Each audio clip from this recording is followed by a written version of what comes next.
This is Karen on newclevelandradio.net. And before it's time for What in the World with Paul Seaburn and his sidekick, John DiNallo, I have an announcement to make. If those of you have heard me talk about the Dallas Wings, well, they are a WNBA team that originally started in Detroit, Michigan, my original hometown. And then they moved to Dallas, and they're a very young team. I know about Michigan. But this team, very, very young, they are going into the playoffs this year within like the next couple of weeks. They have a game on tonight, and I believe it's on Ion. They're playing the Minnesota Mystics, and they are going to play the Minnesota Mystics on Thursday night. Now, you all wonder why I love the Wings. Well, number one, it's a female basketball team, and they really are fun to watch. John, you really should watch them. I bet you they could beat the Cavaliers. Okay. Wow, that's saying something there, Karen. they're darn good. But I'm really excited about them, mainly because I have a love now for Arlington, Texas, because one of my kids is living down there. So tonight, let's start rooting for the Dallas Wings. And with that, I'm going to turn this over to Paul Seaburn, who's the host of What in the World? What in the world? Wow. What in the world are we talking about here? I have to agree with Karen, by the way. I have watched the Dallas Wings. They're a great team. I believe they're 16-12. They had a little rough patch mid-season, and they have won a number of games in a row. So they're going into the game tonight with a winning streak. And they 3 wins in a row against tough teams too. Yeah. We don't know what that's like in Cleveland to have a winning streak. So winning basketball team. I know. I got to give them time. That's right. There's John bringing up. He's a sports fan. He's a local sports fan. So anyway, if you just tuned in and you don't know what we're talking about, yes, I am Paul Seaburn, the host of What in the World, everybody's favorite weird news podcast. Real news, sometimes strange, always funny. That's our motto. You can even, for those of you watching on YouTube, you can even see the motto behind me this week. We're trying some new things. Hopefully, we've got our technical issues ironed out, and we're using some more color. And if we're just in your ear in your podcast, we're glad that you're listening to us. I have some photos that go along with the real stories from around the world, sometimes around the universe, that we'll be talking about today. I'll describe them the best I can, but please come and visit us on YouTube and see what we look like and see what the photos look like. They're always a lot of fun. That wonderful introduction of both the host of the show and the Wings is Karen Hale, the media mogul at newclevelandradio.net, our platform. We go there, find out how to download us for free, get some links to YouTube and all the other places, and then take a look at all the great podcasts that Karen has besides What in the World. And then in your ear and on the screen is John DiNallo, the host of What in the World of Sports, co-host, my old friend, color commentator, all-around good guy. Hey, John, how are you? Hey, Paul, thanks for the great introduction. And Karen, looking forward to having a great show here. Absolutely. Yes. John's in the basketball mood. He's got a Cavaliers shirt on today. So let's go Cavs. Go Cavs. There you go. That's right. So we've got a great collection of stories today. I'll note that I am the editor and head writer at mysteriousuniverse.org. Sometimes you'll see some of these stories over there. I also have a Facebook page. Every once in a while, I'll post some of the stories and some of the jokes to test them out, so you can get a little bit of a jump on what in the world. You can be in the know before you listen to the show. So anyways, got some great stuff this week. What do we got? Oh, scientists have found out a way to insert songs into your head and then extract them out. So we're going to find out how they do that. I hope it's not volatile. Well, we'll find out about it. This is state fair time, so there's always weird food from around the country.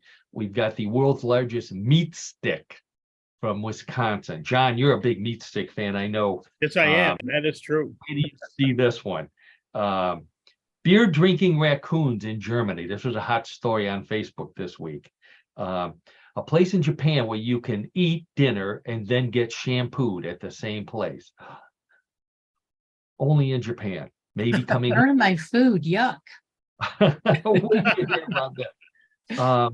The world's largest Pez dispenser, well, largest collection of Pez dispensers.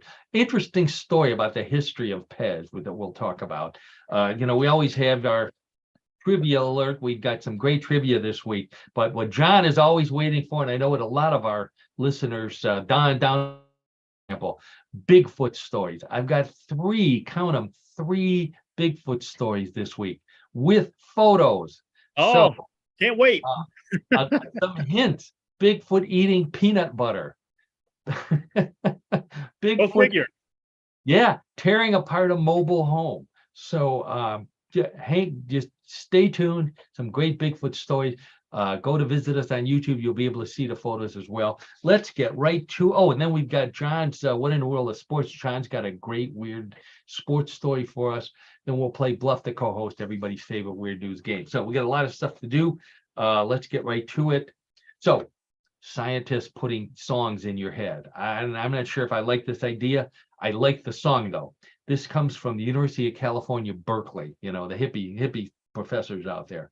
Used artificial intelligence to decode signals from the brain waves of people that they were operating on. They were doing tests for epilepsy, and the people agreed to allow this to happen to them. So it was voluntary.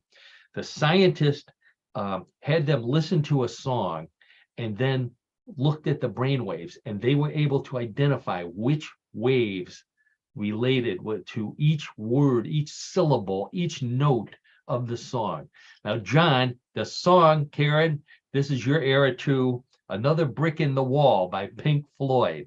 Not necessarily the song that I would want to have inserted into my head, but nonetheless, that's the song that they chose. Okay.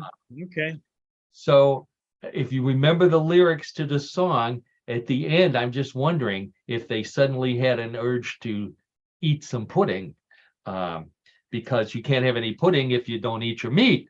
Right. The lyrics of the song. Wow. I'm thinking, John and Karen and everybody out there, this could be worse. They could have picked worse songs. That's a bad one. They could have picked worse songs. But I have three choices for worse songs that I would not want inserted into my head. The first one is the do, the da. You remember who did that? Sure, the Police. The police. That's right. It's all I want to say to you. The do, the do, da. I don't want that in my. Okay, here's another one. Do diddy dum diddy do. John, I know you know the name of the song. You remember the band? Manfred Mann and his Earth Band. Oh my gosh. Very good. Good show. Okay, here's the last one. Na na na na na na na na hey.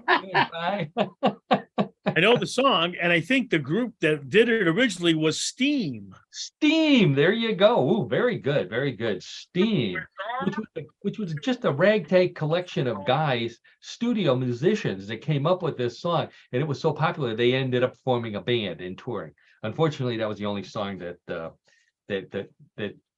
was a hit for them. So, anyways, very good. Oh, we're hot on the trivia. Okay, so if you don't eat your meat, you can't have pudding. What you can have, though, is meat sticks. And this comes from Wisconsin, from Marshfield, Wisconsin. So Wenzel's Farms in Marshfield, Wisconsin, big maker of meat sticks, beef sticks. You may have had some, John, because you're a connoisseur of this kind of stuff. They set a Guinness World Record for the world's longest meat stick. The previous record was 13 feet. Now I'm going to put up a photo here so you can see what the new record is. There we go. Okay, so this is the end of it. So that's already probably, I'm showing here about maybe 5 or 6 feet worth of meat stick. This meat stick was so big, they had to put it on a wheel, like a giant wheel, and roll it Wow. onto the wheel. The record they set 314 feet, 11.8 inches. I think they were going for 315 feet even, but one of the people just got so hungry as they were rolling it up, they bit off the end and they lost the record. Oh, my. Oh, boy. So 314 feet, 315 feet is what John calls about enough for one game. If I'm In one sitting, Paul. That's right. In one sitting. So they cooked it in their smokehouse. They have a smokehouse there where they make, this is the packages here. There we go. So that's what I don't know if you've seen those in the store. I'm not sure if they're distributed in the Northeast Ohio area. They come in a lot of different flavors. They've learned it over the year. They've been making this beef stick for 75 years. Because of the length, they had to wrap it around that giant spool, which to me, if your dad or somebody in your family works for the electric company, string and wire, that'd be a perfect gift. Yeah, Oh, sure. yeah. Sure. It's they can relate to spinning a wheel like that. So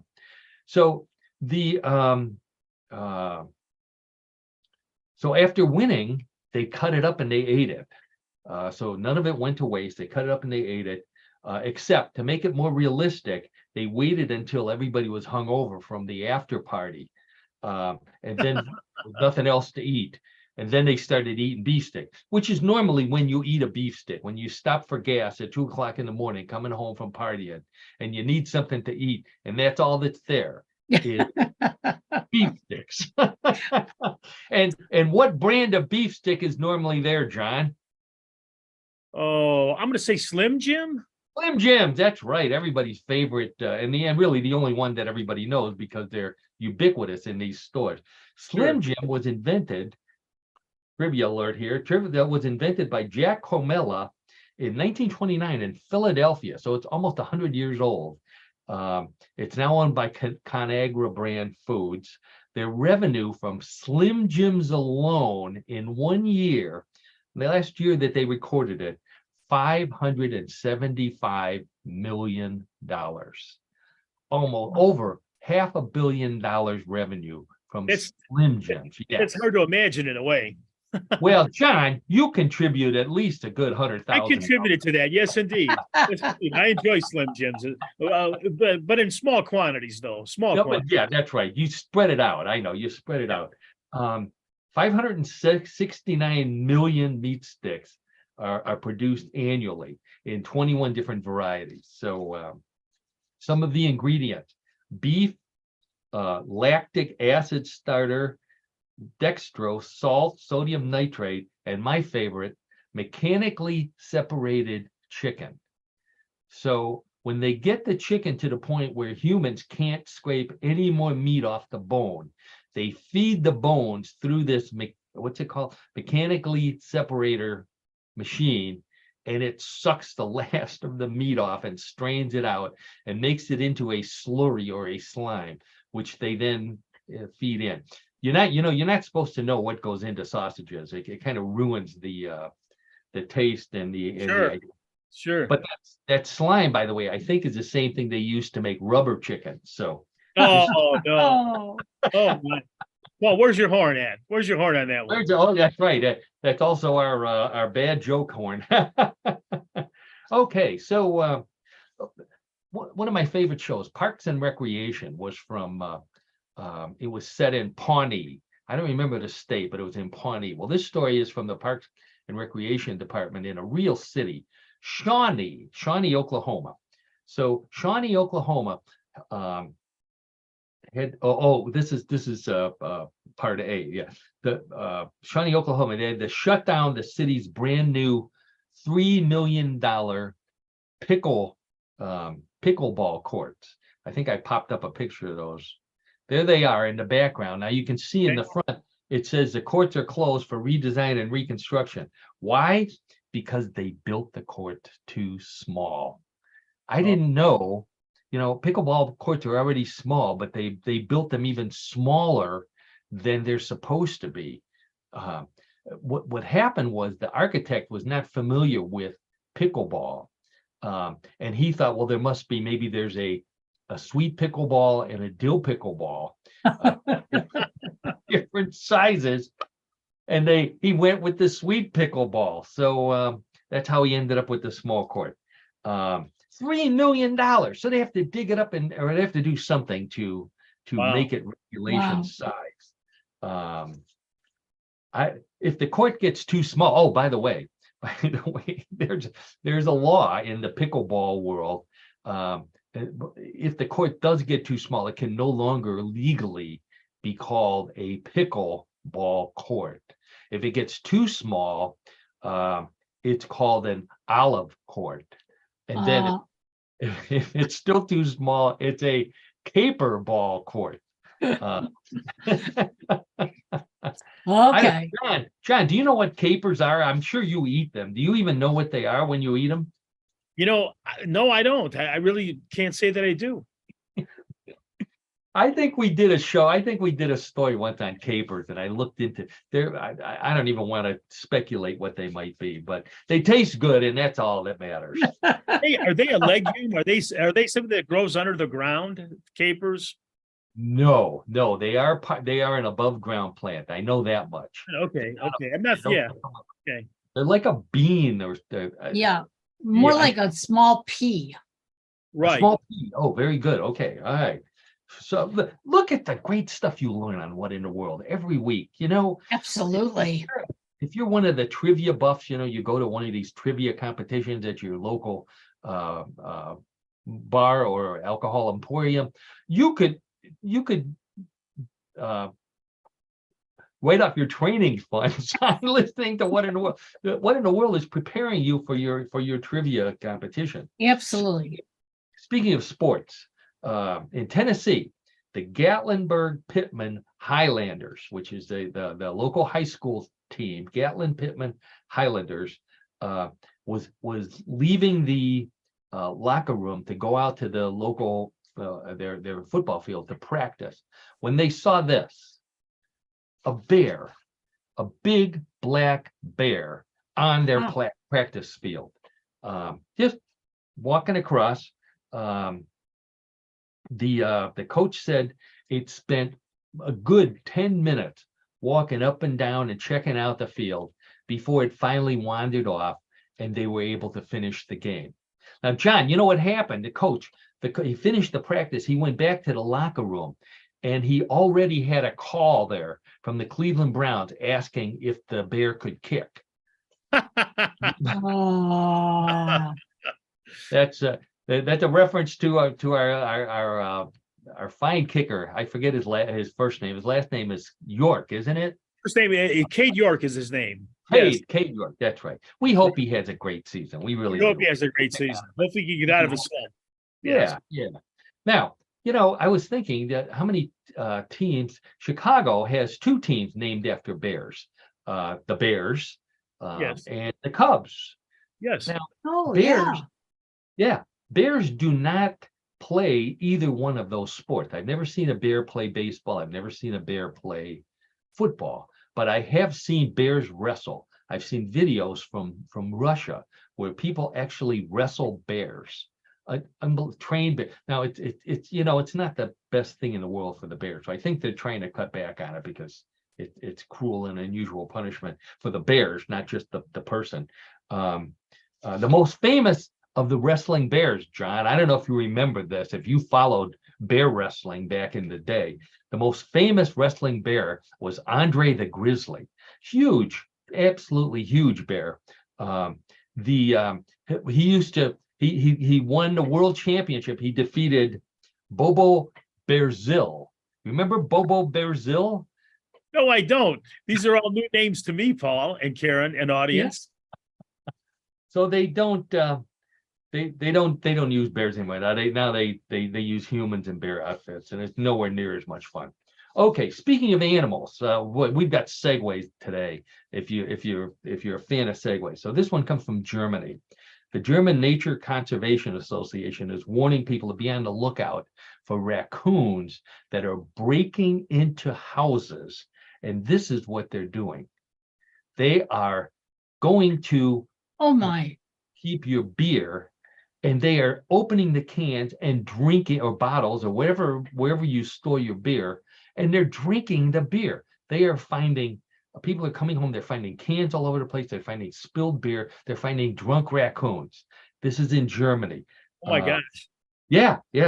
And once they're drunk, it's terrible. Once they're drunk, then they steal your cell phone, and they start, they call their ex-boss, they call their ex-wife, it's awful. It's sad. They really need to get some help. The raccoons have also been seen at city parks, and will for picnickers. And when the picnickers aren't looking, they come over and they'll knock over the bottles and they'll drink. Or if people leave, I don't believe this, but they said that when people leave, sometimes they leave beer in their cans or bottles. Now, this is Germany. Nobody leaves beer in any container. They finish they lick the inside of the bottle out. I'm sorry, this is Germany. So that's what they're warning. I didn't know this. Raccoons are not native to Germany. They are an invasive species. I hate to say this, but they came from the United States probably about 100 years ago. Yeah, a couple people bought them. To introduce them to the German wildlife. Not a smart thing to do. And now there's hundreds of thousands of them all over the place.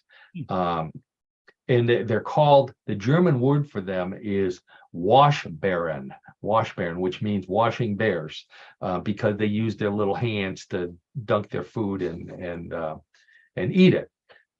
So I'm thinking, I'm putting all this together in my head. This is a job for a German entrepreneur. You could make a fortune. Hans, if you're listening, this is for you. Get a car wash, okay? Replace the water with beer. Then you run the cars through, you cover them with beer. You have a bunch of raccoons at the end, okay? So what they'll do is first they'll lick off all the beer, dry the car, and then they got those little hands, give them little rags. They'll climb all over the car and wipe the car down. You don't have to pay people, and they'll work for beer. Yeah. So car wash with raccoons. I'm going to call it the Autobahn Washbären. I think you might have something there, Paul. Yep. I know. Yeah. And if that doesn't work, find some recipes to make meat sticks out of the raccoons. Oh, Or something. That's terrible. That's there terrible. you go. That's the solution. Have a Coontoberfest. Coontoberfest. yeah, we heard you. I know, it was a terrible joke. That's why I wanted to repeat it. Okay. Where's the horn at, Paul? Where's the horn to go with that? Oh, there's more. There's more, John. Just hang in there. Okay, McDonald's. Oh, this is an Ohio story. So this is from Wintersville, Ohio.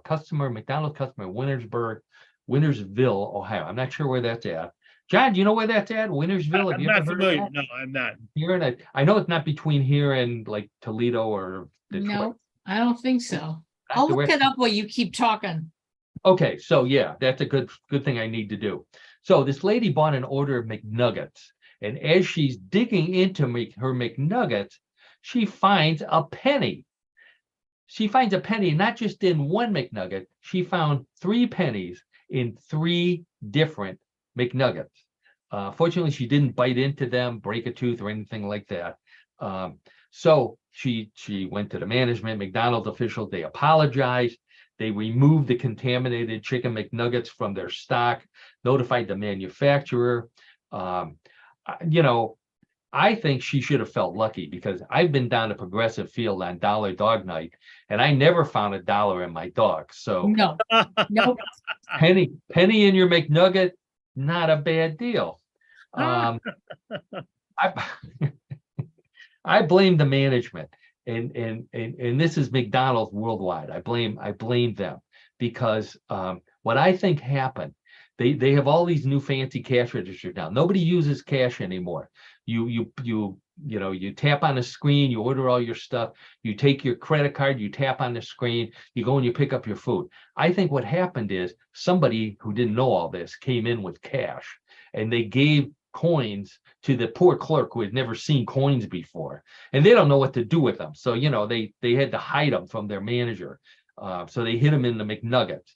Hey, makes sense to me. Hey, Yeah. Yeah. Well, just in case you all want to know, Wintersville is in Jefferson County near Steubenville. You're Steubenville. Oh, wow. Boy, the southern It's the border. Pennsylvania border. Mhm. Yeah. Yep. Yeah. That's Where right. Dean Martin was from. That's right. That's right. Wow. Okay. So they thought that, these poor clerks, they found the penny. They thought maybe they could put them in Happy Meals. But I mean, this is 2023. Nobody's happy when they get a penny. What can you use a penny for? Nothing. There's absolutely nothing you can use a penny for. Used to be, you guys remember this, those of us of a certain age, there was that saying, find a penny, pick it up. You're going to have good luck. Not anymore. Now you hope that you find a credit card instead of Anyway, speaking of restaurant, there's another segue for you. This one comes from Japan. Karen, this is the one you're waiting for here. So you can get your hair done at the same place you have dinner in China. I'm sorry, it's in China. Wuxi, China. I think that's near Steubenville, China. In Jefferson province. So this is called the Heidi Lo Hot Pot Restaurant. A hot pot, I'll explain hot pot in a second. So they have a new service, and here's the sign. Okay, so you can see on the left, there's the sign for the Heidi Lo Hot Pot Restaurant. Now, the new service that they're launching is a shampoo service for their customers who want to get ready for this, the smell of their food out of their hair after they're done eating.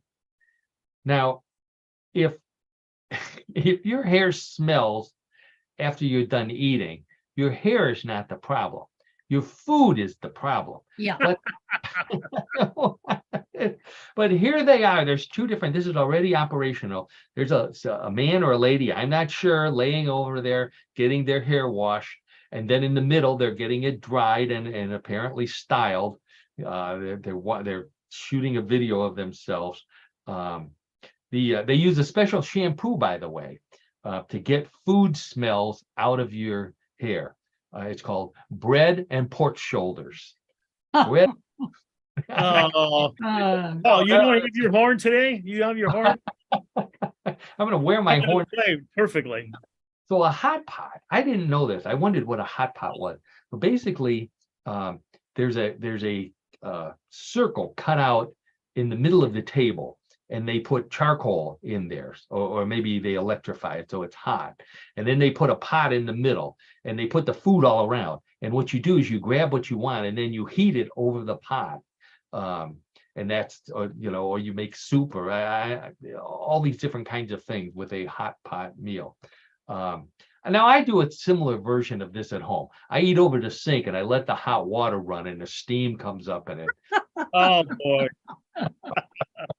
Don't you do that, John? I thought. Oh, I'm going to say that we don't do that in our household, Paul. I'm going to say that. So the Heidi Lo restaurants are offering, not only are they offering shampoos, they're also offering manicures, pedicures, and makeup. I guess if you get stuff stuck under your fingers that smells, you get a manicure. If your feet smell from eating at this place, they definitely have another problem. But would American customers go for something like this? Do you think American restaurants would go for this? I don't know. It seems a little shaky to me. Very shaky. Karen, would you want a shampoo after you eat? No. I'll tell you what. I ate at Taco Bell the other day. I ate in my car, and I had to go through the car wash with the windows down after I was done. That I can believe. maybe Taco Bell should consider it, a little additional service in the restroom. I don't know. Okay. All right. So now this is the things have been happening to me. See what time we have here. I have been having some strange dreams that have been predicting the future. I've also been seeing things that predict things that happen. And this happened, I'll explain the whole thing. It's all related to this story. So it has to do with Pez and Pez dispensers. So this guy, his name is Brian Trauman, lives in New Jersey. He has just set the Guinness World Record for the largest collection of Pez dispensers. Now, Wow. I know this isn't his entire collection. He has 5,548 different Pez dispensers. You a fan of Pez, Karen, John? I have a couple Pez dispensers. Yeah. When was the last time you actually ate a Pez? A Couple years ago. couple years ago. John, how about you? Yeah, when I was young, when I was a lot younger, I used to enjoy Pez actually, and I like the taste of the candy. As a matter of fact, yeah. Oh, good. Okay, yeah, that's a good intro here. So he started his collection in 1999. His mother had a few of them, and that she was throwing out. And he said, "Oh, let me have them," and he thought that they were cool, so he started collecting them. And 24 years later, he's got 5,500. This is not a collection. This is an addiction.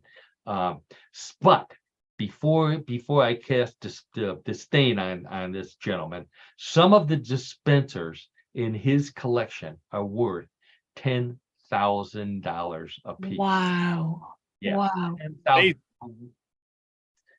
Yeah. the most valuable, and I don't know which president, but it's only one of two presidential candidates from 1961. There were presidential Pez dispensers. Those are worth between $20,000 and $25,000 each.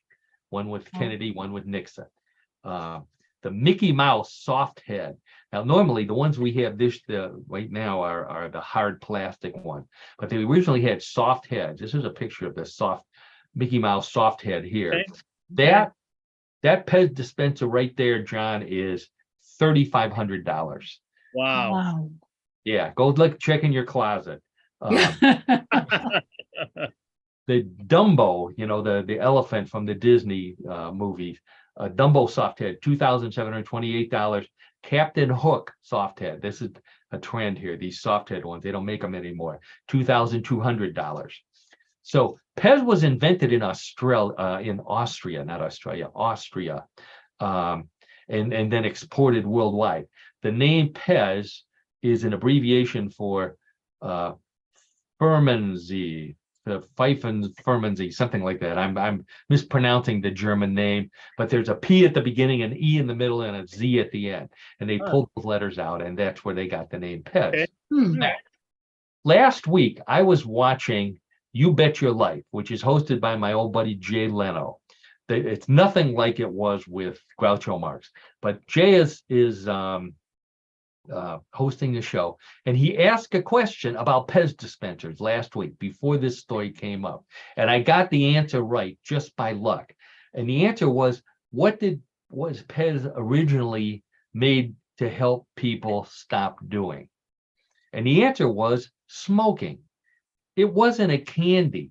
It was to help people stop smoking, which explains the shape of the Pez dispenser. They made it to look like a cigarette lighter. And so when you went to reach for your cigarette lighter to light your cigarette, instead you got the Pez dispenser, you pop the Pez into your mouth, and the urge to smoke magically went away. Wow. Never knew that. I didn't either. So thank you, Jay, if you're listening. Great idea. Okay, so I know John's been dying for this. We've got and Don down in Florida, and Paul up in, I forget where Paul lived. Paul, by the way, sent me some ideas for Bluff the co-host. So Paul, thank you for those. They may be showing up. We don't know. Okay, but anyways, these are the Bigfoot fans here, and I've got 3 great Bigfoot stories with photos. So let's. Oh, wait a minute. Hold on here. Oh, yeah. Okay. So first one comes from Missouri. So Patrick Perry is the guy's name from Missouri. We've talked about Bigfoot numerous times on our show. Karen and John both know the answer to this. What is Bigfoot's favorite food? Apples, isn't it? Apple. That's right. John was thinking about apples. I heard him telepathically. Gary came up with it though before I did, so that's Yeah. So that's right, apples. We all know, but Bigfoot loves apples, especially in Pennsylvania. There's a Bigfoot a little mini Bigfoot that likes eating apples. So Patrick Perry in Missouri, in Shell Knob, Missouri, found out that Bigfoot likes something else. So Mr. Perry was hearing knocks, wood knocks they call them, at night outside of his house, which are made allegedly by Bigfoot beating on a tree with a giant stick. So it's how they communicate. It's how they, many people think that's how they communicate. If you hear them just beating a stick, they're talking to each other. If you hear them playing Wipeout, run, because that means they're ready to just run. So anyways, so he hears these wood knocks. He didn't have any apples, so he left this out instead, a jar of peanut butter. Left it. Now this is a jar, but that's not the way he left it. He left it with the lid on. And here's what happened when he went out the next morning. He found the jar with the lid off, and we were showing a photo of it right here. And then he picked up the jar and he looked inside. And what he saw were two big scoops taken out of the peanut butter by Bigfoot fingers.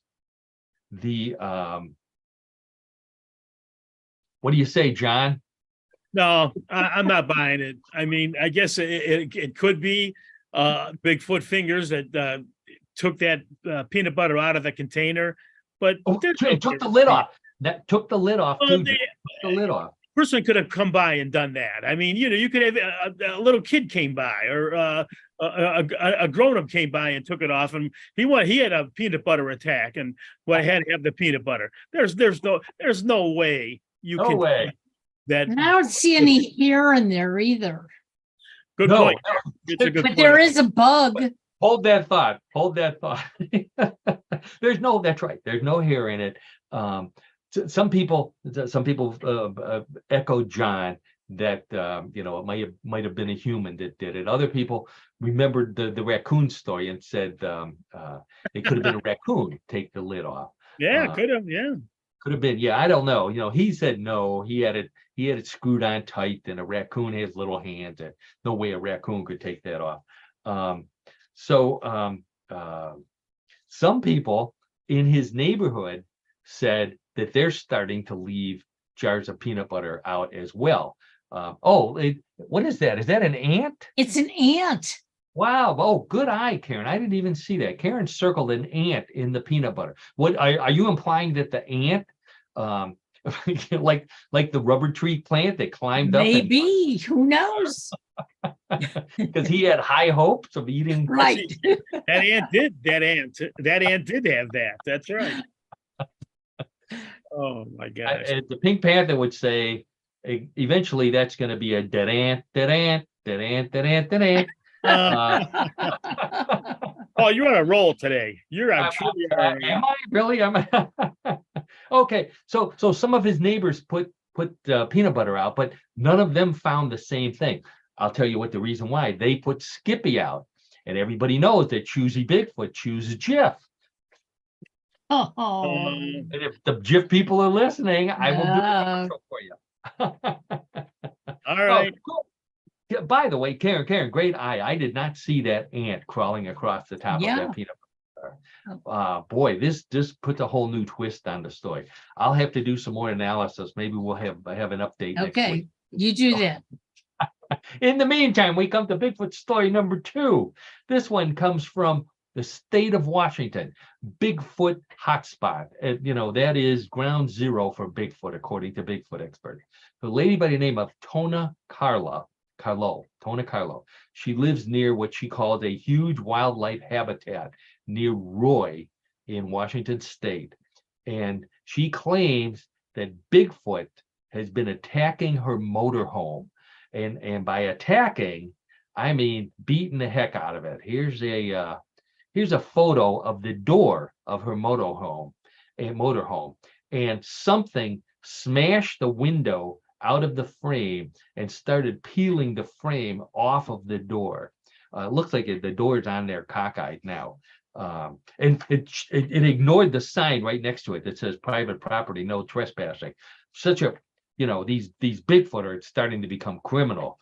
So anyways, she claims that she was afraid. So she knew what Bigfoot ate. And to protect her motorhome, she started leaving apples outside. And as soon as she left apples outside, the attack stopped. Now, it wasn't just the window. Here's another one. It actually tried to tear into, when it couldn't get through the door, it tried to rip the rear end off of her mobile home and really separated the two pieces.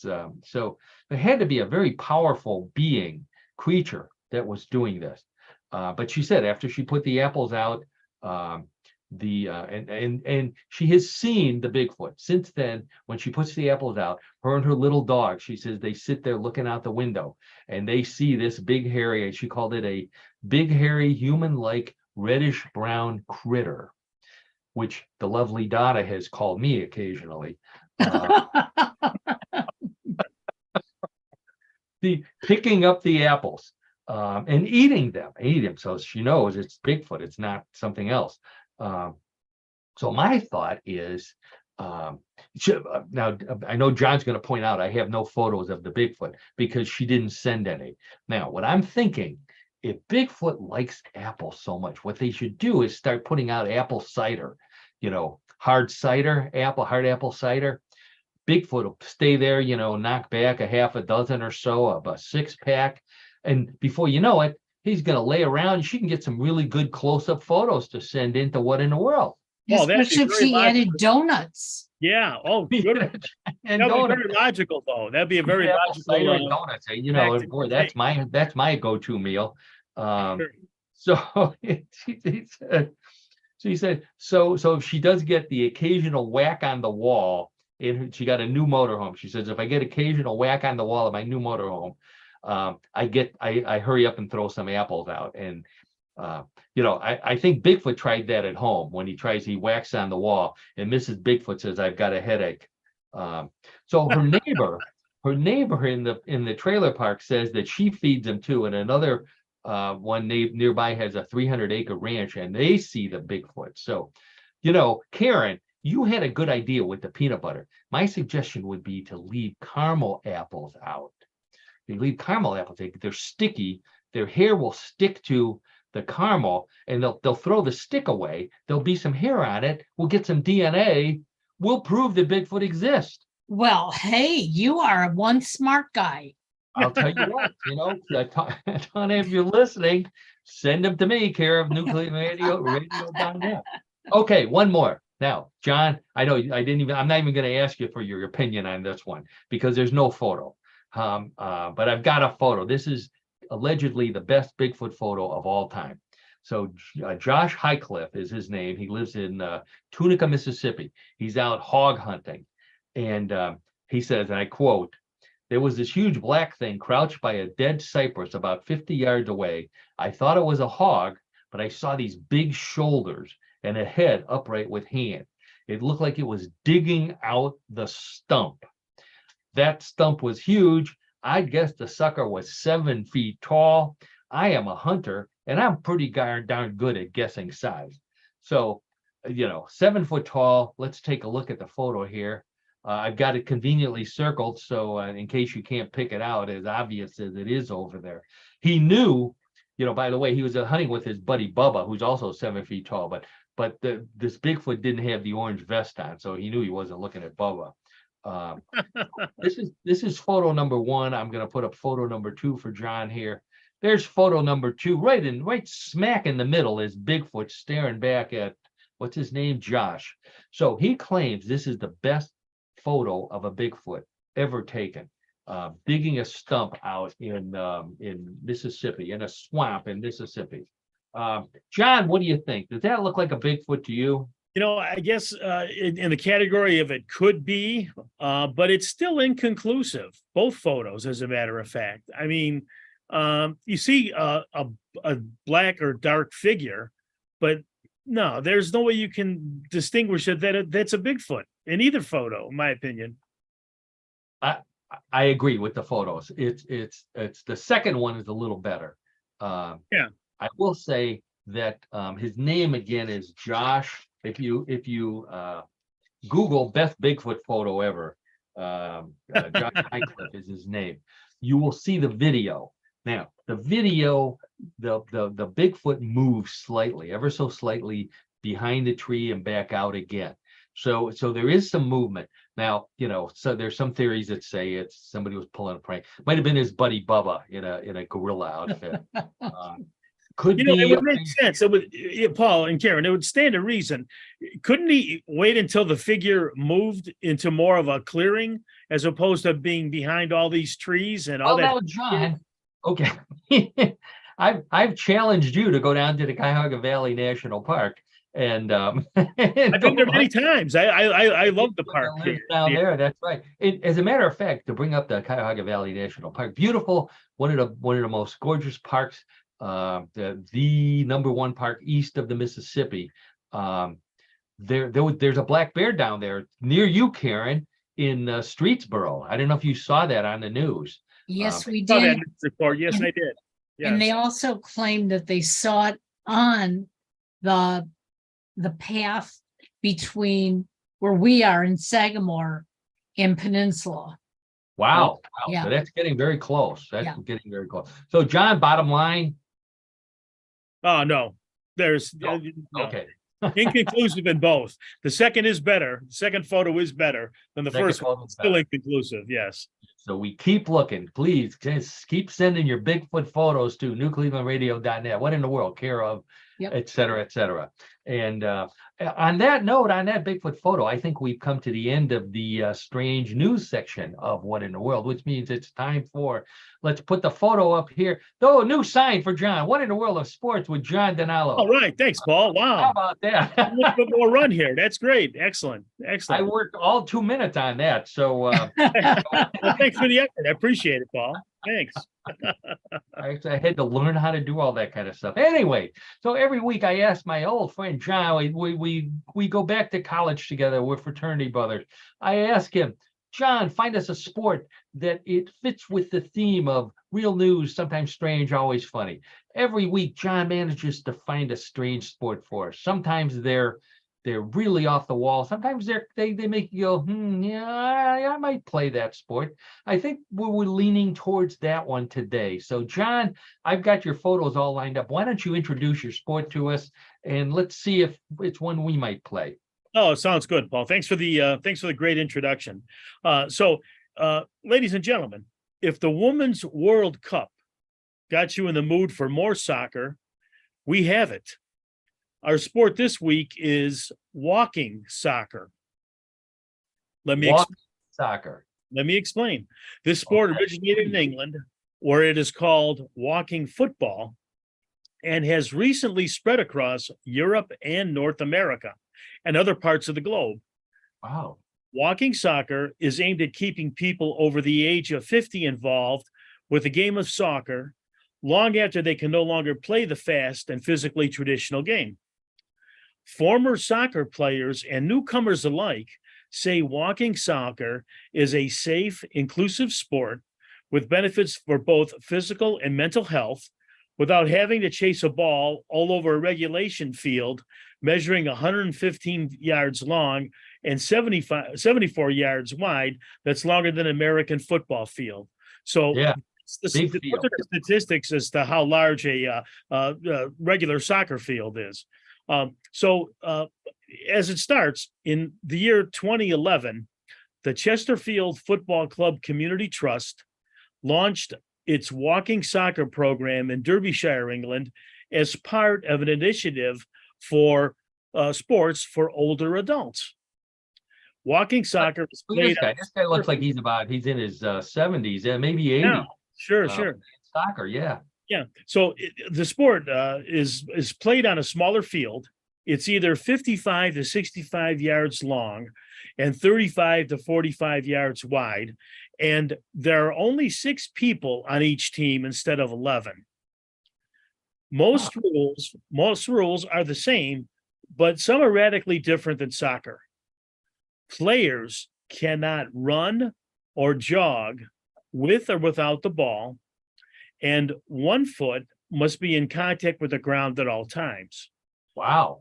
Also, the ball must never go overhead high, whereas, in regular soccer, that's a relatively common occurrence. Oh, so they can't head the ball into the goal. Right, exactly. It has to be underneath your person's head.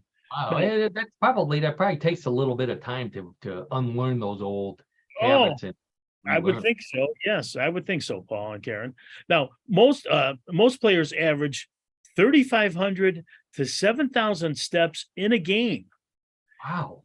And some players that are more active can log up to, get ready for this, as many as 18,000 steps in a single game. Wow. And that's actually 9 miles. And that does not include to and from your car in the parking lot. Oh, yeah. Wow. That's unbelievable. Even on this little field, I was just thinking, this is like the pickleball of soccer. Yes. You play on a smaller field, and it's supposed to be less strenuous. But these guys and ladies, I've been showing pictures of both male and female teams. They look like they're working up a sweat and walking extremely fast across that court. Oh, you're absolutely right, Paul. And it may sound like a wimpy game in a sense on the surface, but there are about 600 walking soccer clubs in England alone for both men and women. Wow. Interesting. Walking soccer. Yeah. Now, England is also home to this is for you, Karen, International Governing Body for Walking Soccer. Oh, And of course. it's called the Federation of International Walking Football Association, or the FIWFA. The Federation. The ball there, yeah. Right. Now, get this. The Federation includes member organizations from Australia, India, Italy, Nigeria, and also South Korea. Wow. Now, the inaugural World Nations Cup, the equivalent of the World Cup for walking soccer, takes place later this month in England. Oh. And There walking, we go. right. And walking, that's kind of a neat logo, isn't it? With the letters of the Federation. Walking soccer clubs have cropped up also in Seattle, Washington, Chicago, Illinois, Southern California, Vancouver, British Columbia, and also a few other cities and regions in the U.S. and Canada. Now, in closing, I haven't seen any in the Northeast Ohio area. So right, I was looking too. I couldn't find anything like that. Find anything? Yeah, I'm guessing. Yeah, that'd be a popular sport here. Oh, I think it would be. Walking soccer also sounds like a great way to participate in the world's most popular sport, regardless of your age or skill level. In fact, it could be just the thing for many of our favorite sports. However, for you senior track and field athletes, don't hold your breath for the walking pole vault. Very good. Very good. Yeah, like I said, you couldn't get too high walking to kind of just get to the end and fall over. Walking pole vault. Good idea. Walking soccer is a great idea. I think that we've crossed the line. Weird has crossed the line into, hey, that sounds like it might be a good sport. This is but there were a couple of championship teams I showed over here. One from Mesoamerica, that would be Mexico and Central Right. America. I'm not sure if that was but look at the size of that trophy. That's a nice big trophy they won there. Yes, it is. Sure. And the women's team, I'm not sure where they're from. I don't think the United States is participating in the World Cup. So we need to Sure, fix not that, Paul, maybe, here. No, I don't know. but we use the spirit of supporting the Dallas Wings. Maybe we can find a women's walking soccer team in the Northeast Ohio area that would like to participate. You know, I think we should call Dan Gilbert. Maybe he'll support it. Yeah, exactly. So, contact us at newclevelandradio.net if you're interested. And as always, John, I thank you for this great sport. I was thinking when I first heard about it, I've never heard of a sport like this, walking soccer. But then I thought back to our college days, and we weren't on the school team, but we participated in intramural sports, and I believe we tried to organize something along these lines as a challenge, and it was. We didn't play soccer in high school. I don't think either one of our high schools had soccer teams. Not then, no. No. We thought, well, maybe we could come up with an easy version of soccer that we all could play. And we sold the fraternity on it. In fact, we put together a team. It wasn't walking soccer. I have a photo. I actually have a team photo of us. It was sleeping. What we did. Yep. I think this was after one of our fraternity parties. We pretty much just went out to the field, laid down, fell asleep with the ball there, and dreamt of playing soccer. It comes back to me now, Paul, now that you show that photo. Yes, very good. Well, we were so organized. If you notice here, we all have uniforms on. Yes, you do. Actually, yes. We also got a referee. And once we explained the rules to the referee, he enjoyed it too. So, photo very good. Yeah. Referee passed out on the soccer field there. So anyway, all right, great sport, John. Walking Thanks, soccer. Paul. Yeah. Thank you as always. All right. Thank you. Yeah, you're welcome there too. Sign up here. Oh, there we go. Bluff the co-host. At the end of sports, that means it's time for Bluff the co-host, everybody's favorite weird news game.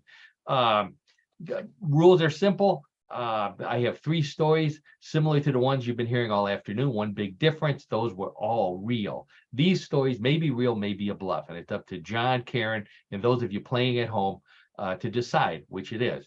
The betting is allowed, so place your bet. Karen and John, hands on the buzzer. Let's get right to story number 1. Proving once again that baby boomers will never grow up, a company in Delaware has come out with a little red wagon for adults. That's right. The old radio flyer that kids used to use for hauling things, pulling their siblings, and riding solo in has been upgraded to a rechargeable electric vehicle for hauling things, chauffeuring your friends and relatives, and cruising around town. The red e-flyer maintains the classic color and rectangular shape, including the words radio flyer painted on the side.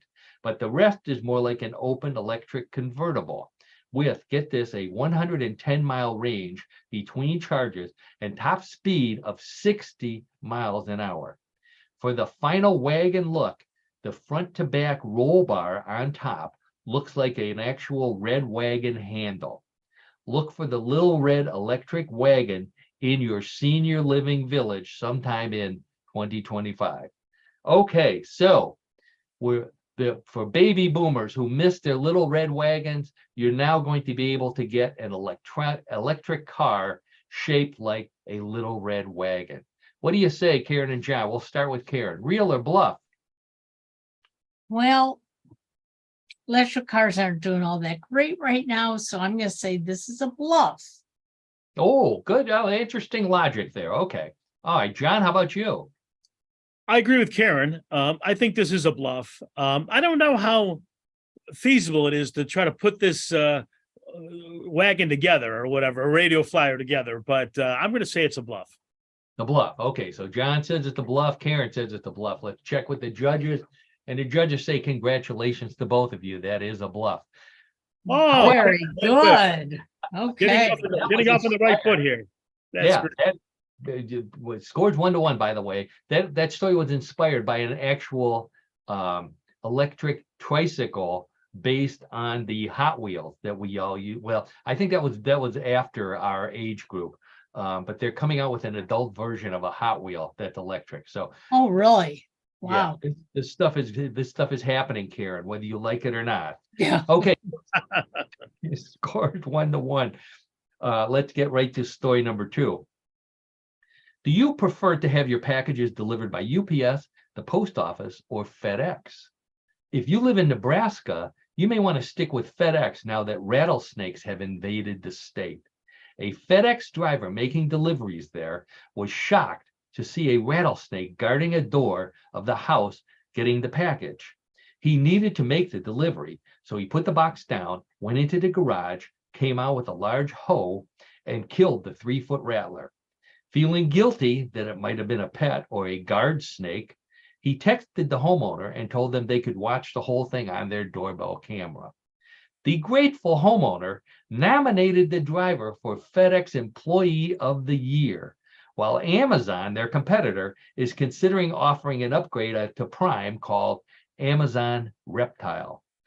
Okay, so the FedEx driver who risked his life to kill a rattlesnake that was preventing him from delivering a package. Real or bluff? Let's go with John. Well, I'll tell you, you could go either way on this one. I'm gonna say it's real. I'm gonna say it's a real story. John says it's real. What in the world is one of those shows where you can go either way? Just want to make that make that note there. So John says you say that's a real story? Yes. I'm gonna say Karen, it's how a about you? bluff because if the driver felt endangered, I don't think he has to leave the package. So I'm gonna say it's a bluff. Okay, Karen says it's a bluff. Karen knows about these things. Like apparently she gets a lot No, of I packages. don't. Oh, you don't? Okay, but she does know about these things. Karen says it's a bluff. John says it's real. Let's check with the judges, and the judges say, congratulations, John. That is a real story. Oh, I thought about that. Wow. That's right. He was reprimanded by FedEx. But the homeowners and all the other homeowners in the area, they said, oh, give him a break because he did such a good deed. So, but good logic. So we'll give you half a point there. So Oh. 1.5 there. But John's still in the lead. John's Yes, on a he roll here. is. okay. Yep. Dallas Wings. He's got a streak going. Yes, That's he right. does. Okay. That's right. All right. So let's get right to story number 3. Points are. My mouth just slipped away from my teeth. Points are doubled in round number 3. So Karen could shoot out into the lead here. Let's get right to story number 3. The hot new topic of discussion in England is what to call the pieces of deep fried batter left over in the fryer as a byproduct of frying fish for fish and chips. This is a big deal because chip shops are now selling them, but customers are confused about the name. Some shops call them scraps, while others call them bits, batter bits, or crispies. At the more upscale chip shops, they're sometimes called scranchins, gribbles, or chippy wopples. Shop owners say tourists are making it worse since they don't know what they are, then are grossed out to find out the idea of eating greasy leftover batter. Then they taste them and they want more. And then they go to another shop and ask for them using the wrong name. When in doubt, they suggest you buy a piece of fish, break off a chunk of batter, and ask for more of these, please. Okay, so the big brouhaha in England is over what to call the little pieces of batter, fried batter, left over after fish and chips that they're trying to sell. What do you say, real or bluff? Karen, how about you? Oh my gosh, this is a tough one. It can go either way. Yeah, it could go either way, but I'm going to say it's real. It just sounds like something that they would do in England. Okay, we know those British. Okay, so Karen says it's real. They can't decide what to call the little pieces of fried batter. John, how about you? I'm going to say it's real too, and I can imagine for how popular fish and chips are in England, that I'm sure that there is a great amount of those pieces that are left over, right? So I can see that would be a topic of conversation and a topic of people trying to figure out, what actually they should be called. So I'm going to say it's real. Controversial. Okay. Oh, so John, wow, that's interesting. So both John and Karen agree that they saying that's a real story. Chippy Wopples, that's what they call them, Chippy Wobble. You say that's a real name, Chippy Wopples. Let's check with the judges. And the judges say, congratulations to both of you. They really are trying to sell Chippy Wopples in Chippy England. Wobbles. Yeah. Okay. Oh, ready to go. All right. Yeah. Very good. They used to give them away for free, but they become so popular that they're starting to sell them now. That's where the whole controversy started. Sure. So Yeah, makes sense. unbelievable. Hey, All right. Well, gotta make a buck. yeah. Yeah. So we have reached the end of another exciting and laugh-packed episode of I lost my horn. What in the world? What in the world? I want to thank Karen Hale, our media mogul co-host and all-around great person, for everything you do at newclevelandradio.net. Please check out newclevelandradio.net. Check out all the podcasts that Karen has to offer. You'll love all of them almost as much as you love What in the World. What in the World is just a little bit better, as you know. I also want to thank John DiNallo, my old friend, host of What in the World of Sports. Great guy, color commentator. John, thanks for everything this week. Oh, you're welcome, Paul and Karen and audience. And audience, that's who I want to thank. Last but certainly not least, if we're in your ear or if you're watching us, it doesn't really matter. We're grateful for you to be here. This is the reason why we do What in the World. We have a good time doing it, and we hope that you do as well. As I mentioned before, because I'm on Facebook, send us some feedback. You can send some feedback to newclevelandradio.net. We're always interested. If you got any ideas, please send them along.